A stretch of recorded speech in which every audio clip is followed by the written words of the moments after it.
Have you ever felt that that real pressure, especially if you're in any kind of leadership role? Oh, yeah. That pressure to just project total certainty, like you have the answer, always. Right. Even when things feel, well, shaky. Exactly. It's such a modern thing, isn't it? The demand to look infallible, Mm. hide any doubt, Mm-hmm. when, the problems we're facing are just so complex, ambiguous even. Definitely more complex than ever.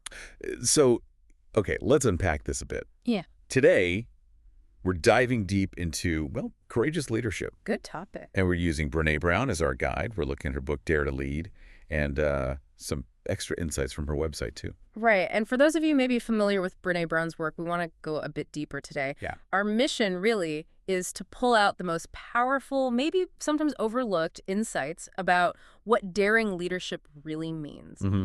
We're looking at why these, very human traits, vulnerability, sharing power, why they're so critical now, especially with AI changing things so fast. Right, it's a tech angle. Yeah. So this is kind of a shortcut to understanding the core ideas, maybe seeing your own leadership through a new lens. And there's this phrase that runs through it all from the sources.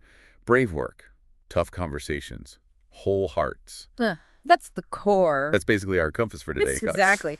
Brave work, tough conversations, whole hearts. Okay, so let's dive in.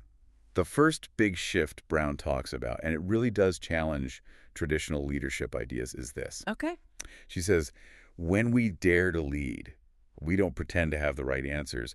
We stay curious and ask the right questions.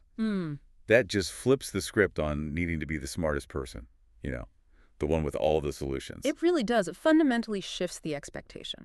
What do you think is the biggest barrier for leaders trying to actually do that, to embrace curiosity over answers? That's a great question because it really gets to the heart of, well, the culture around leadership. Yeah. What's really fascinating is how Brown positions curiosity as a strength, not, a weakness. For a leader who's built a career on having the answers, the biggest challenge is often letting go of the ego.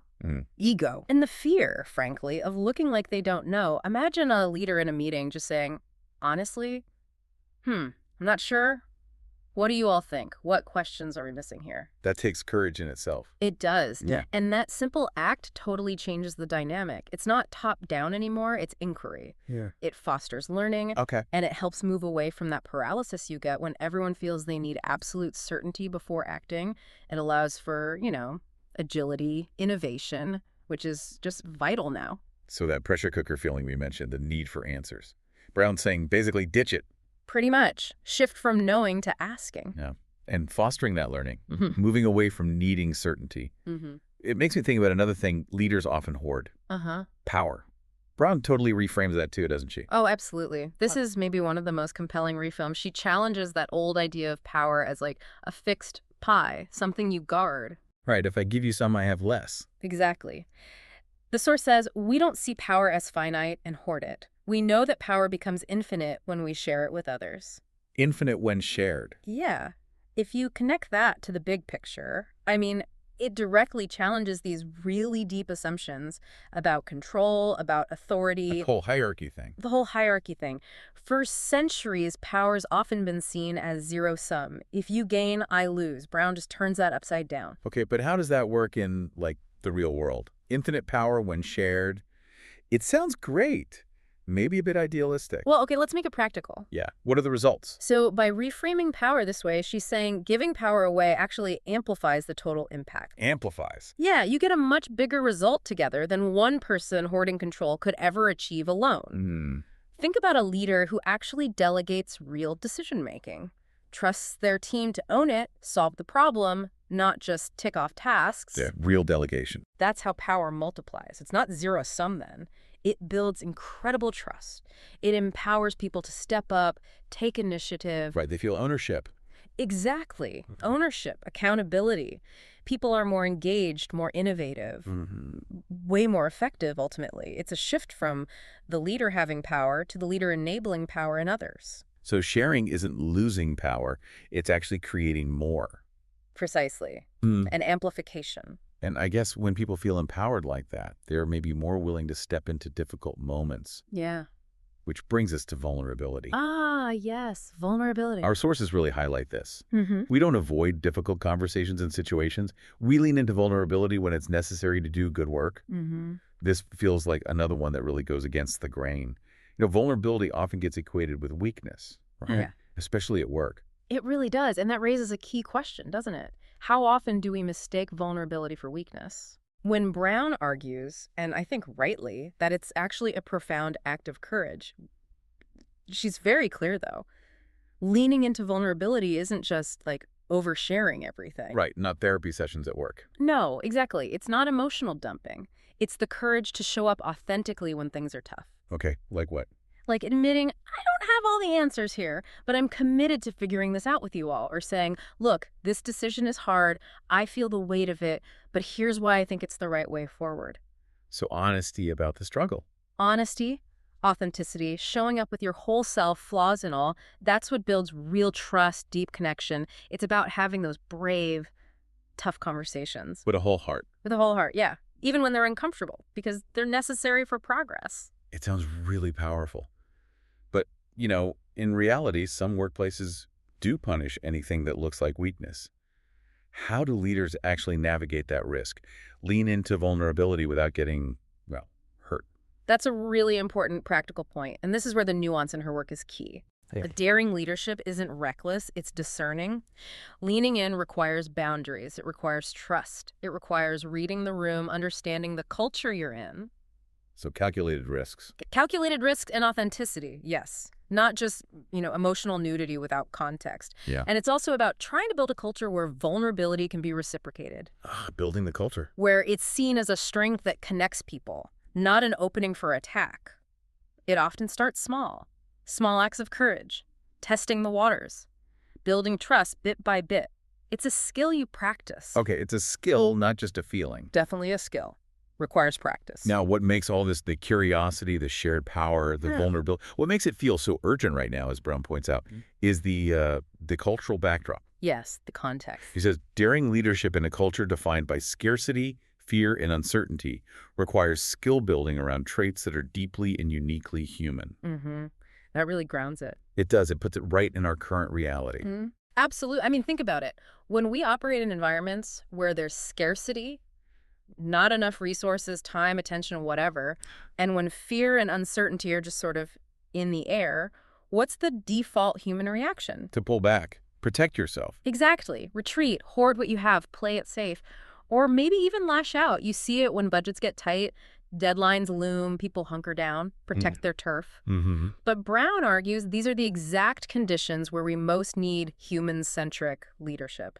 A purely data-driven approach, or just focusing on efficiency, it's not enough. Not enough to handle the human side. Right. Not enough to navigate complex human systems or inspire people when things get tough. You need skills beyond logic, skills that tap into our shared humanity. And this leads to that really striking paradox she mentioned. The irony. She says, we're choosing not to invest in developing the hearts and minds of leaders at the exact same time as we're scrambling to figure out what we have to offer that machines and AI can't do better and faster. It's stark, isn't it? It really is. We're desperately trying to define our human edge, but we're not investing in the very things that give us that edge. Why do you think organizations hesitate? Why not invest in these skills when the need seems so obvious? That irony is, it's stark. And you've put your finger on the challenge. I think the biggest barrier often is about measurement.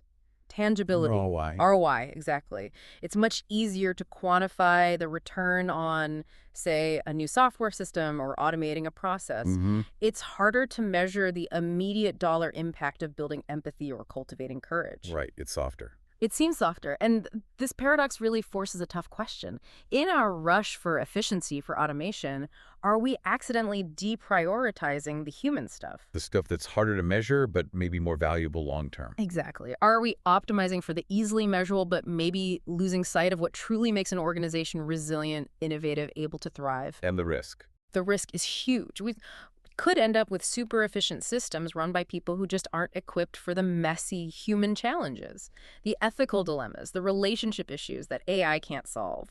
We basically lose our human advantage right when we need it most. So, okay, if AI and machines handle the efficiency, the data crunching, What is our unique human contribution? What can we do better? Well, Brown gives us a starting point right there in the source material. Yeah. Empathy, connection, and courage to start. Empathy, connection, courage. These three, they are fundamentally deeply human. They're the foundation of daring leadership that machines just can't replicate, not in a meaningful way. Explain that a bit more. Why are they irreplaceable? Okay, take empathy. It's not just analyzing emotion data. It's the raw human act of feeling with someone else, Dealing with them. understanding their perspective, their concerns, truly stepping into their shoes, and letting that understanding guide you. An algorithm might analyze sentiment, but it can't relate in a way that builds real trust or belonging. Okay. And connection. Connection isn't just network links. It's building actual relationships, creating psychological safety, fostering a shared purpose so people feel safe enough to innovate, to take risks, to speak up. That safety piece is crucial. Crucial. And courage, like we talked about, it's not being fearless. It's the human choice to act despite fear. It's showing up, having the hard talks, admitting you're not perfect, being vulnerable for the sake of the work and the people. These things, irreplaceable. Right. They let leaders navigate ambiguity, inspire loyalty, unlock creativity, build cultures where people actually flourish. That's way beyond what AI can do in leadership.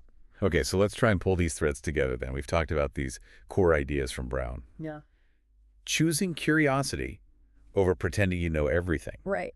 Seeing power as something that grows when you share it, not something finite. The infinite power idea. And having the courage to lean into vulnerability when it's needed for progress. Yeah. It's really about dropping the armor, isn't it? Yeah. Showing up as a whole person. Which brings us back to that mantra. Brave work, tough conversations, whole hearts. Exactly.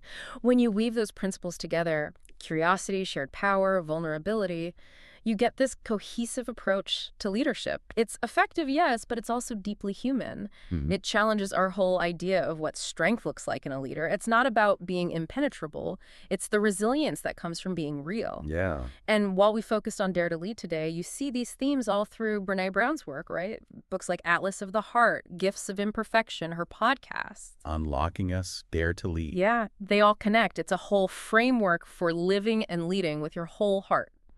So for everyone listening, what does this actually mean for you? I mean, maybe you have a formal title, maybe you lead a team, maybe you're just navigating everyday life. Right, it applies everywhere. These ideas really invite us to think, how could you bring a little more curiosity into that next difficult conversation? Where could you maybe share power, even in a small way, to help someone else step up? Yeah, even small ways count. And when might leaning into vulnerability with that whole heart actually help you do better work or build a stronger relationship? These aren't just business buzzwords. No, they're human practices. They can change any interaction, really. Absolutely. Daring leadership, fundamentally, isn't about never being afraid or always having the answer. It's about leaning into what makes us human. Curiosity, vulnerability, empathy, connection, courage. Especially now, when the world really seems to need them. Really, yeah. It's about showing up fully, warts and all, and hopefully inspiring others to do the same. Well said. And thinking about that backdrop, we discussed scarcity, fear, uncertainty, which feels pretty constant. Yeah, unfortunately. Here's maybe a final thought for you, the listener, to chew on. What's one small step you could actually take this week? One small step to practice brave work, or maybe engage in one tough conversation, but do it with a whole heart. Maybe it's just admitting you don't know something. Maybe it's asking a different kind of question. Just one small thing. Because by choosing that one step, you're not just hearing about daring leadership. You're doing it. You're actually starting to cultivate it in your own life. That's a great practical challenge, a powerful thought to leave with. Well, thank you for joining us on this deep dive today. We really hope you'll keep exploring these ideas, see how they fit, or maybe challenge your own experiences.